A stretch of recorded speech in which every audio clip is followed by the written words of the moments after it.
You've thought about death before, maybe late at night, maybe after a funeral, maybe in that strange, quiet moment when you're driving alone and a song comes on, and suddenly, for just a second, you feel it, the weight of it, the fact that one day, all of this ends, and then the light changes. Someone texts you, life pulls you back in, and you don't think about it again for months. But here's what nobody ever told you. The death you're afraid of, the one at the end of your life, the one with the hospital and the goodbyes, that's not the only death happening to you. You've been dying your whole life. Right now, as you watch this, something in you is dying. Something that was alive yesterday. A version of you, a belief you held, a story you told yourself about who you are, is quietly, invisibly slipping away. And you didn't even notice. Buddhism noticed. Buddhism looked at this mystery. The death that happens not at the end of life, but inside life, moment by moment, breath by breath, and said, this is not something to fear. This is the most important thing you will ever understand. Because once you understand the death you don't know about, the real one, the constant one, everything changes. How you hold the people you love. How you face the days that feel like they'll never end. How you finally stop gripping so hard at things that were never meant to stay. Stay with me. This one goes deep. Part 1. The Death Between Heartbeats.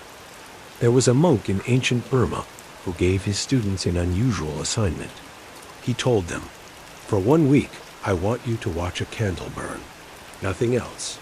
Just watch. The students thought it was a simple task, almost boring. But by the third day, something strange started happening. They began to notice that the flame was never the same flame twice. Every fraction of a second, the old flame died, and a new flame was born in its place. Not the same fire continuing. A new fire. Again. Again. Again.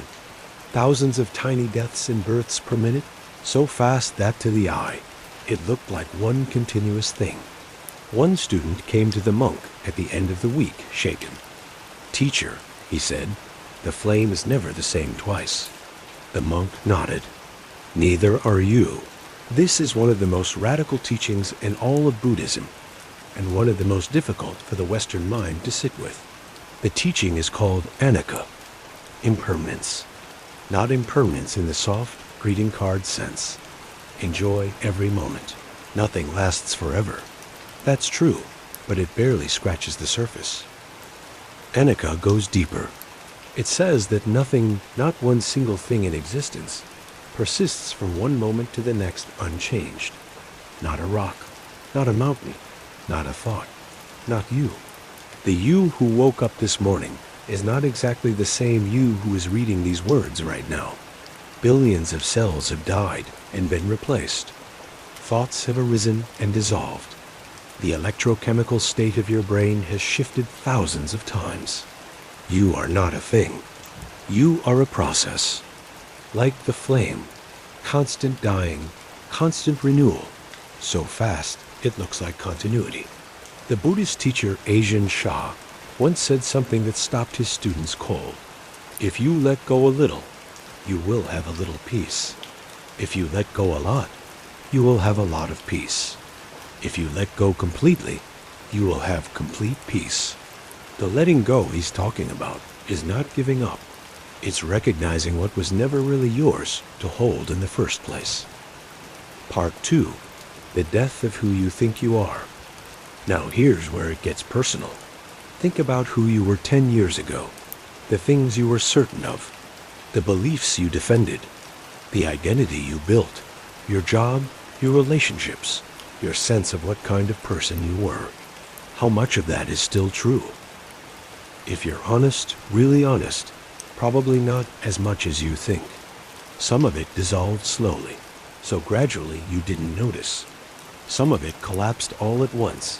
A breakup, a failure, a moment of realization that cracked something open. Either way, that version of you died. And here's the thing Buddhism wants you to notice. You survived it. Not only did you survive it, in most cases, something better grew in its place. A wider understanding, a softer heart, a little more wisdom, a little less certainty, a little more room for the world to be complicated and beautiful and strange. The death of who you thought you were, as terrifying as it felt, was not the end. It was a door.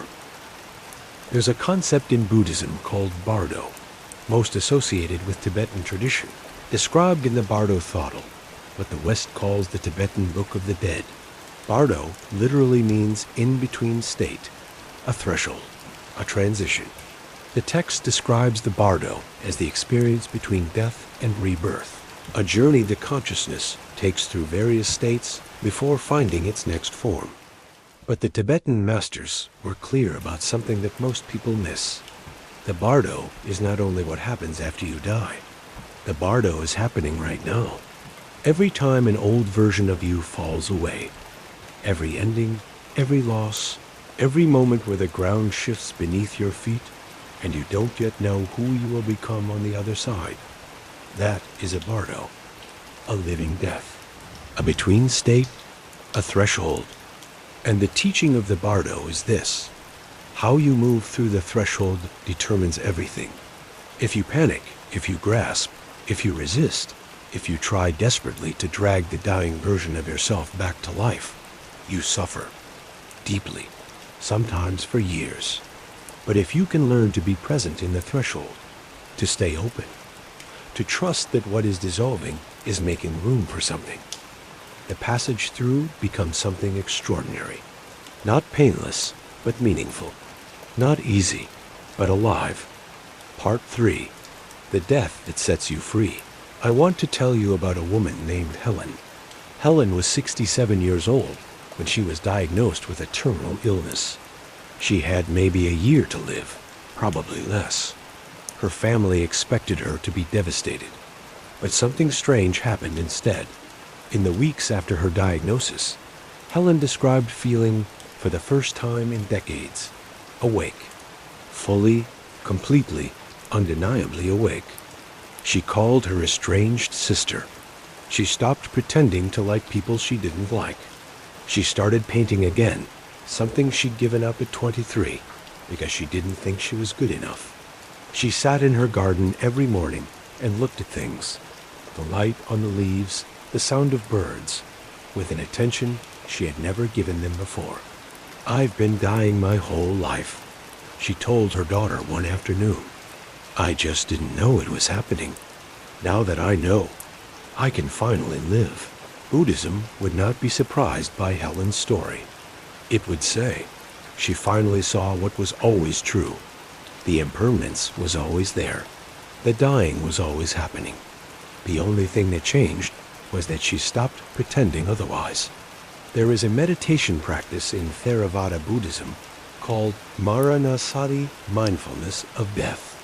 Practitioners are instructed to regularly, deliberately contemplate the fact of their own mortality, not to become morbid, not to despair, but to wake up, because the mind that truly understands it will die. Not someday in the abstract, but really, actually soon, is a mind that suddenly becomes very clear about what matters. The petty grudges fall away. The approval you've been chasing loses its grip. The hours you've been wasting on things that never meant anything, suddenly you can feel how precious they are, how irreplaceable. The contemplation of death is, paradoxically, one of the most life-giving practices in existence, because death is not the opposite of life. Numbness is the opposite of life. Death, truly faced, truly understood, is the thing that makes you finally, completely reach for it. Part 4.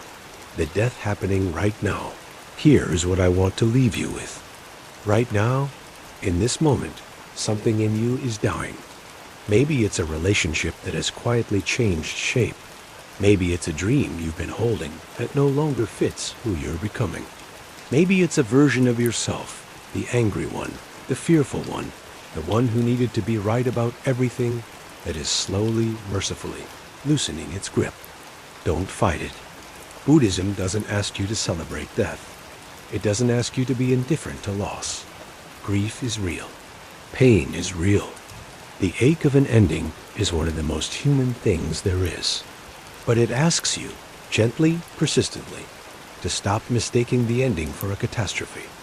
Because every ending in your life has brought you here, to this moment, to whoever you are right now, with all the wisdom that only comes from having lost something, from having survived something, from having stood at the edge of a before and an after, and somehow found your way through.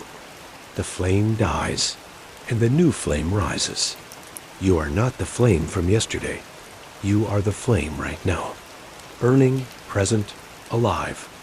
And that is enough. Closing. The death you didn't know about has been with you your whole life. It has been quietly, faithfully doing its work, clearing away what is finished, making room for what is next, carrying you, whether you consent it or not, toward the person you are still becoming. You don't have to be afraid of it. You don't have to understand it completely. You just have to stop running from it long enough to feel it doing what it has always done. Letting go, making room, beginning again. If this opens something in you, something about a loss you're still carrying, or an ending you haven't made peace with yet, share it with someone who might need to hear it. And if you want to go deeper into the Buddhist teachings on death, rebirth, and what lies beyond, let me know in the comments. There's so much more to explore. Until next time, let go a little. See what happens.